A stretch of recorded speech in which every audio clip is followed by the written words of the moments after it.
Item Number: SCP-1994. Object Class: Keter. Special Containment Procedures. All recovered units of SCP-1994-1 are to be contained in a maximum security containment locker at Site-93. SCP-1994-1 is currently considered uncontained.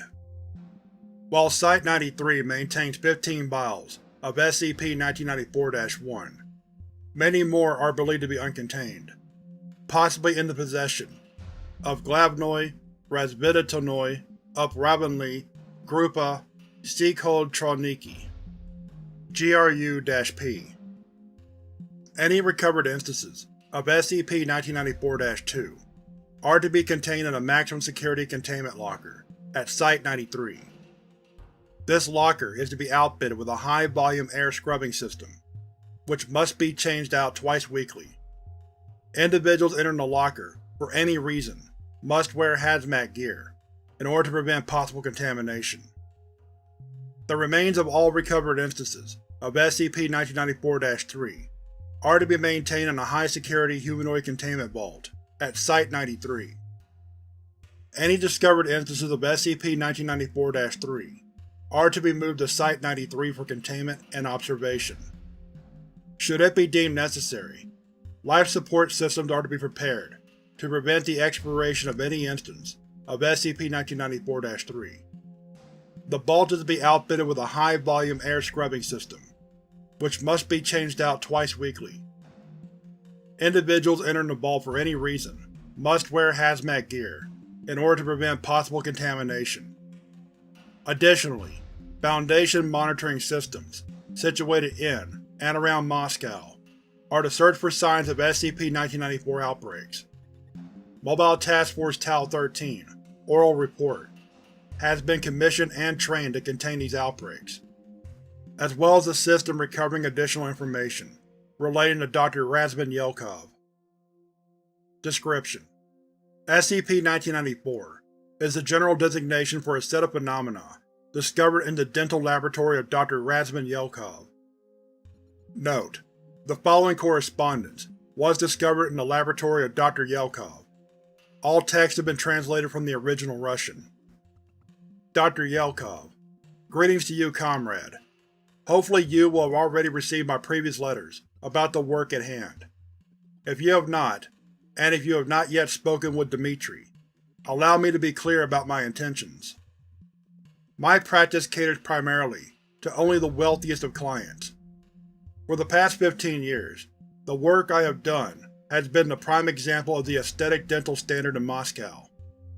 My clients have been more than satisfied with the quality of work I am able to give them, and are pleased with the metals I use in my crowns, the stability of my bridgework, and the cleanliness of my porcelains. Of this, you must have already been aware.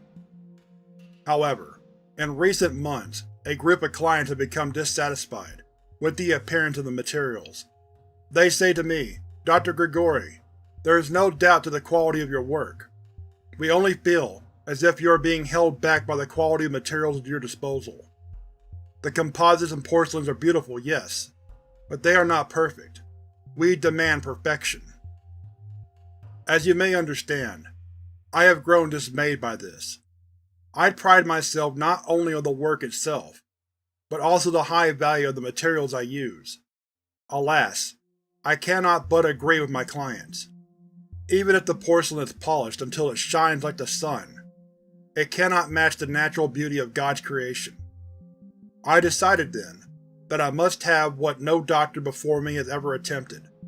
I must have human teeth. The problem I immediately ran into is the availability of such.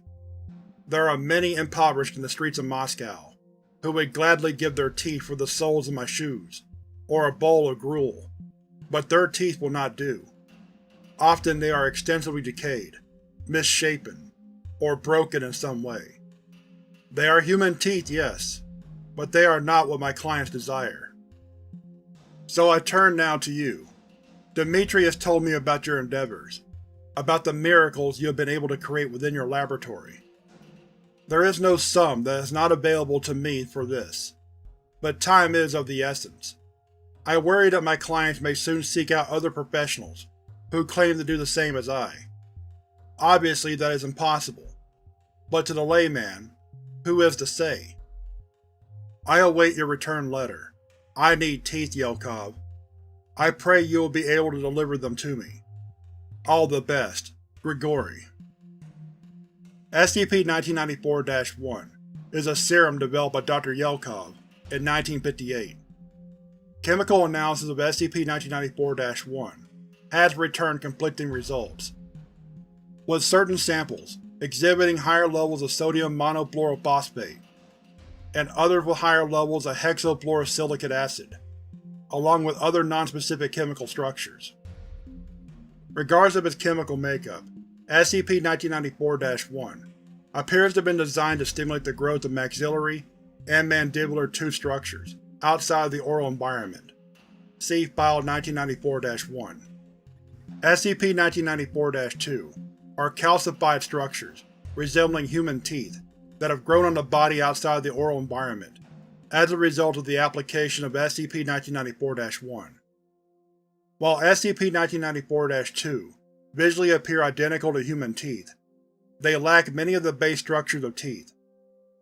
SCP-1994-2 does not contain a dentin layer, nor do they contain pulp tissue. Instead, SCP-1994-2 instances appear to be a solid piece of enamel. Notably, SCP-1994-2 are highly susceptible to decay. See File 1994-4. As they decay, SCP-1994-2 will release a fine white powder, capable of infecting those who inhale it. This powder maintains the same anomalous chemical makeup as SCP-1994-1. SCP-1994-3 are individuals who have been injected with SCP-1994-1, or exposed to the powder byproduct of SCP-1994-2. The purpose of these injections were detailed in the private logs of Dr. Yelkov. See File 1994-2. Subjects exposed to SCP-1994-1 will go through 5 distinct stages of infection. 1. Initial exposure. Subject is exposed to SCP-1994-1 through injection, or the particulate byproduct matter of SCP-1994-2. The subject will show no outward signs of infection for a period of roughly 2 weeks, during which the subject, SCP-1994-3, will undergo internal cellular physiological changes. Calcium deposits will begin to appear at various locations throughout the body, and cell structures devoted to immune response and bodily maintenance will slowly begin to reorganize into systems capable of assembling the necessary components of enamel. 2. Breakouts. After an average of 2 weeks of development below the skin layer, SCP-1994-2 first appears encapsulated in cysts that rupture the skin as they grow. These breakouts begin initially on the limbs, before appearing in other regions, such as the head, neck, back, and groin. SCP-1994-3 will find these instances painful to the touch, and will resist any attempts to remove SCP-1994-2 from their bodies. Whether this is a compulsion implemented by SCP-1994-1 to aid in the development of SCP-1994-2, or simply a reaction to the pain caused by any stimulation of SCP-1994-2, is unknown. The growth and spread of breakouts of SCP-1994-2 directly correlate to decreased metabolic functions in SCP-1994-3. 3. Maturation Encapsulation. Approximately 5 weeks from initial exposure, the cysts containing SCP-1994-2 burst open, revealing a mature adult human tooth. Once these teeth are exposed, they will become permanently affixed to the skin tissue of SCP-1994-3, and are removable only through surgery. Note: this cannot permanently remove SCP-1994-2, as all instances removed from the body will soon be replaced by additional growths of SCP-1994-2. Additionally, this phase is identified by a rapid expansion of breakout sites. As more SCP-1994-2 instances mature, breakouts will quickly cover all the extremities, and begin to appear in the softer tissues of the palate, of the mouth, inner ear, anal, and vaginal openings, and the ocular tissues. 4. Decay. After an average of 8 weeks of encapsulation, the whole of the body of SCP-1994-3 will be covered in a layer of SCP-1994-2. However, shortly after finally maturing, SCP-1994-2 will begin to develop rapid carious lesions across all surfaces. Between 5 to 3 days. The means by which the decay progresses is currently unknown, as SCP-1994-2 are not subject to exposure of the acid-producing oral bacteria, which commonly create such lesions. The full decay of all instances of SCP-1994-2 is swift, often taking no longer than 7 days to exhibit signs of gross decay, now easily numbering in the thousands. During this time, SCP-1994-2 will begin to release a fine white powder that lingers in the air, the effects of which have been detailed above.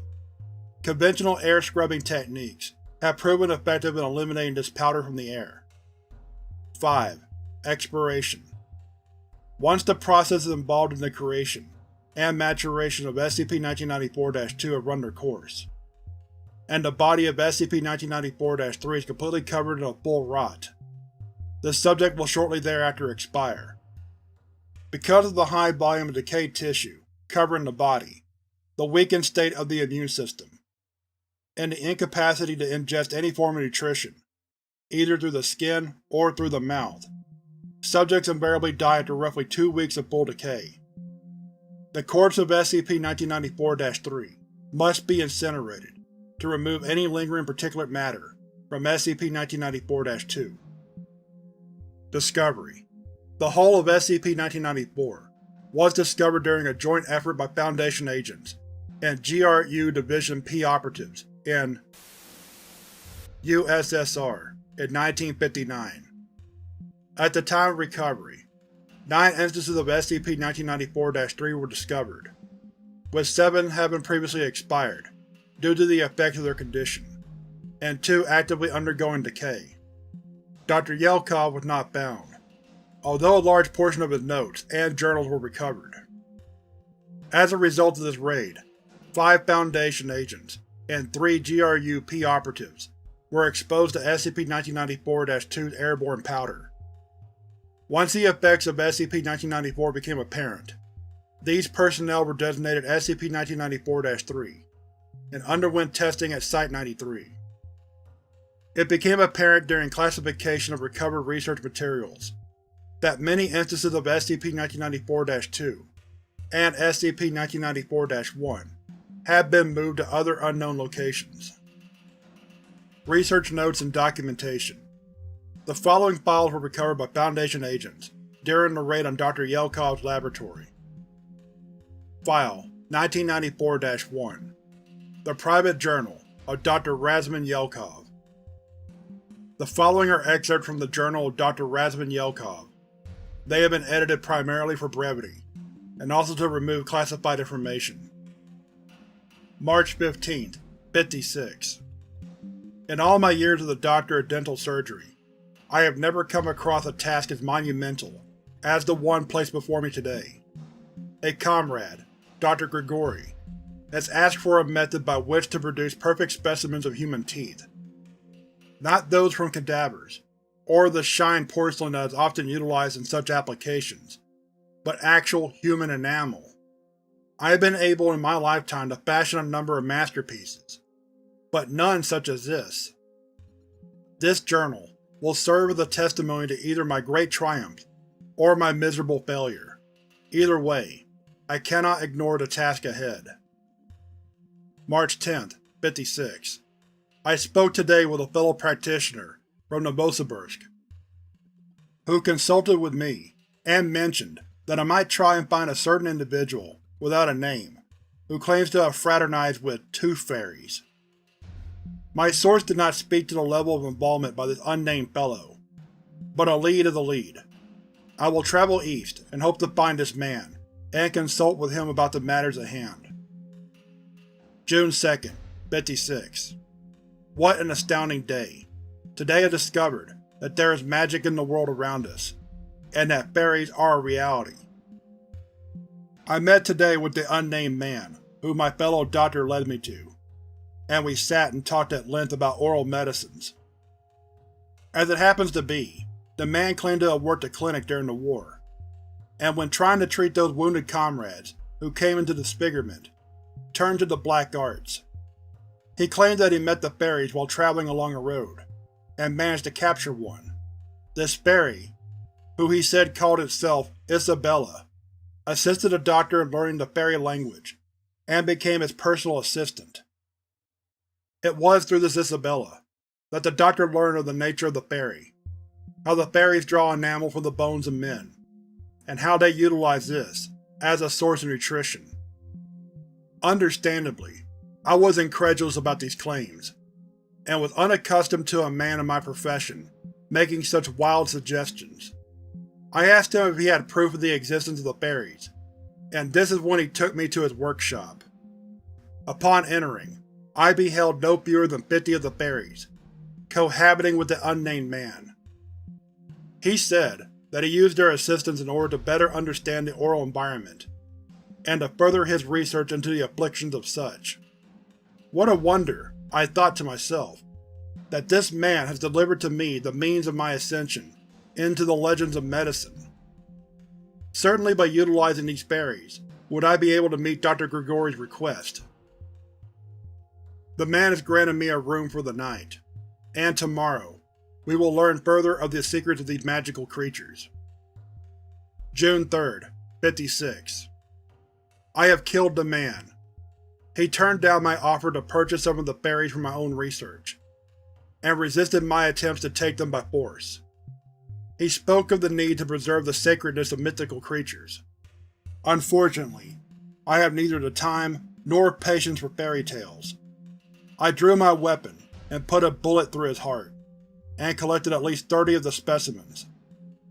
I will include in this journal a study of the fairy upon my arrival at my own laboratory. October 19th, 56. Designation: 104, Tooth Fairy. Length: 6.35 cm. Weight: 0.08 grams. Coloring: black, white. Appearance: visually appears to be a common butterfly. Appearance seems to be inconsistent, however, and will only fully stabilize upon neutralization. Much easier to manage in this state. Further inspection reveals humanoid characteristics throughout: arms with hands, legs with feet, a simple face. Magical properties: able to infest the human digestive tract and create human teeth, including all basic structures. Usually fatal to the host, however. Note: this must be addressed before testing. Unusually durable for such a small creature. High pain tolerance. Expires unceremoniously. Autopsy inconclusive. Means by which it fashions teeth currently unknown. Presence of sodium fluoride may hold key to this mechanism. Conclusion: specimen contains several previously unknown chemicals, which react unexpectedly with the oral environment. These have been isolated for further study. Unlike previous 16 specimens, did not immediately expire upon initial incision. November 20th, 56. I believe I have done it, by understanding the way by which 104's anomalous physiology interacts with both sodium monofluorophosphate and hexafluorosilicate acid. I have been able to reproduce the effects of the fairy on a common fungus. This is extraordinary in its own right, but will not do for a final product. The fungus is not capable of producing the calcium needed to form real, human teeth, but is necessary for the overall growth that I require. I believe I will have a serum prepared for human trial before the year's end. File 1994-2 Human Trial 001. Designation: 001. Age: 8 years. Height: 131 cm. Weight: 30 kg. Gender: female. Pre-trial notes: recovered from a destitute camp in Moscow. In moderate health. Signs of common cold should not detract from test results. Patient deemed too fragile for anesthesia. Trial log: began January 13th, 57. Serum number: 001. Day 1. Patient secured the testing apparatus and administered 20 ml of number 001. No noticeable changes. Day 2. No noticeable changes.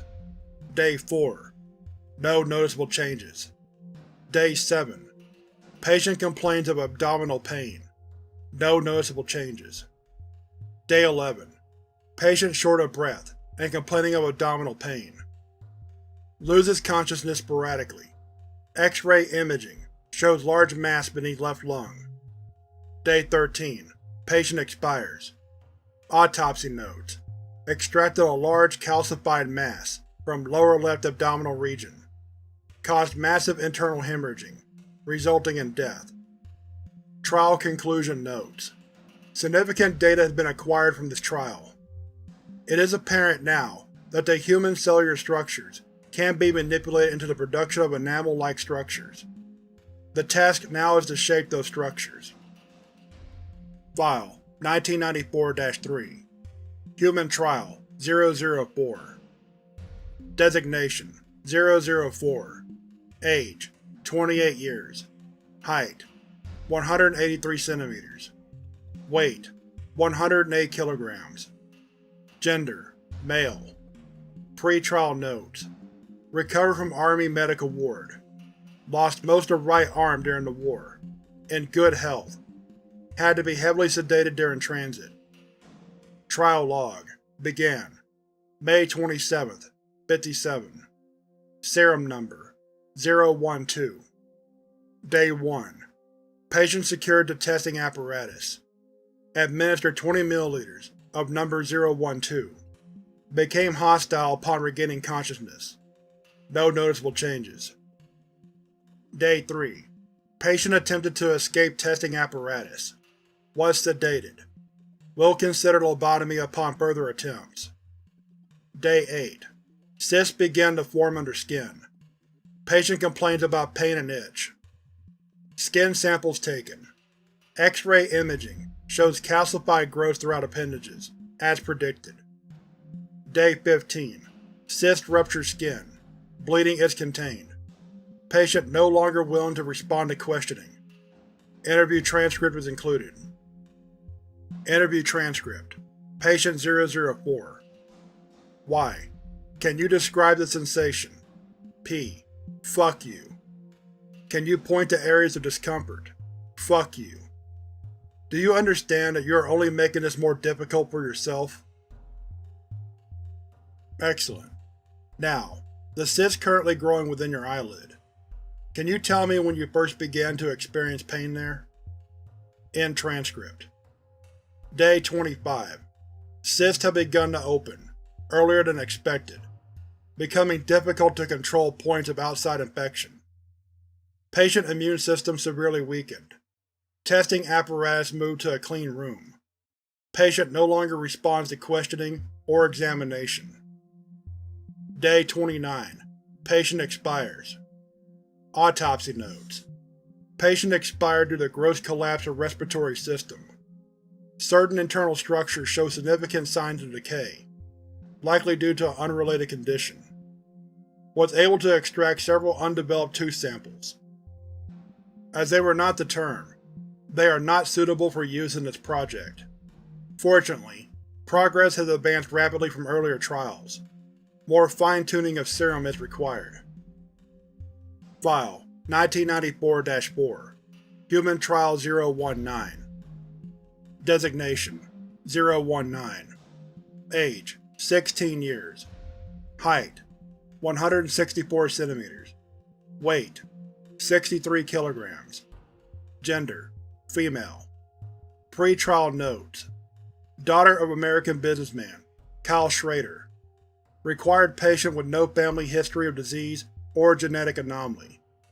Purchased for a sum of $2.6 million US. Paid for by Dr. Grigori. Patient is in excellent health. Shows no signs of illness. Perfect candidate for this trial. Trial log.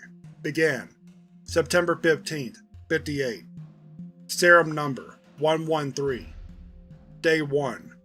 Patient secured the testing apparatus. Patient remains unresponsive most of the day, as sedative wears off. Day 9. Patient complains of sensation below skin level. X-ray imaging shows expected calcium deposits forming along both arms, both legs, and along spine. Day 14. Cysts begin to burst through skin. Patient is unwilling to respond to questioning or examination. Due to concerns about the negative effects of the sedative on the serum, sedation is not administered. Day 23. Long lines of orderly cysts have appeared across the body, extending now up the neck and across the head of the patient. Have observed cysts forming around the softer anal tissues as well. Day 24. Patient goes into cardiac arrest, but is resuscitated. Due to patient's fragile mental state, lobotomy is performed to reduce chance of additional incidents. Day 30. Roughly 87% of skin tissue is covered in cysts. None have yet broken, and X-ray imaging has shown that all tooth structures are developing as planned. Day 36. The day of my great success. The first of the cysts have ruptured, revealing perfect specimens of human enamel. Removal from patient requires surgical extraction, but post-op infection control measures have reduced chances of immune compromise. Will begin to administer serum to additional patients as required by Dr. Grigori and his associates. Post-trial results. Patient is stable and in good condition following 6 weeks of number 113 trials. Extracted 2 specimens have been sent to Dr. Grigori and 7 other dental practitioners for examination. The full results of this trial will be published upon approval by the financial donors. File 1994-5. Undated Note. It appears as if my inclusion of the fungal elements of early samples has reacted poorly with the anomalous substructures of the fairy's physiology that I have included in the most recent serum. While the growth of the teeth across the body has progressed exactly as I had intended, the growths now quickly develop extensive caries across all surfaces and turn to rot. Additionally, it seems as though the rot is inclined to spread, as I have observed a fine white mist emanating from the open decay. While I have been thus far able to secure myself from this newest property, I have not been able to do the same for 020, 021, 023, and 025. All are now showing signs of cyst growth, despite having not been exposed to serum number 113. Obviously, this is only a minor setback. I will continue my research, albeit at another facility, where this one is compromised. As an aside, I have not yet heard word back from Dr. Grigori, so I must only assume he is satisfied with the specimens he received. I will count this as the primary success of this project thus far.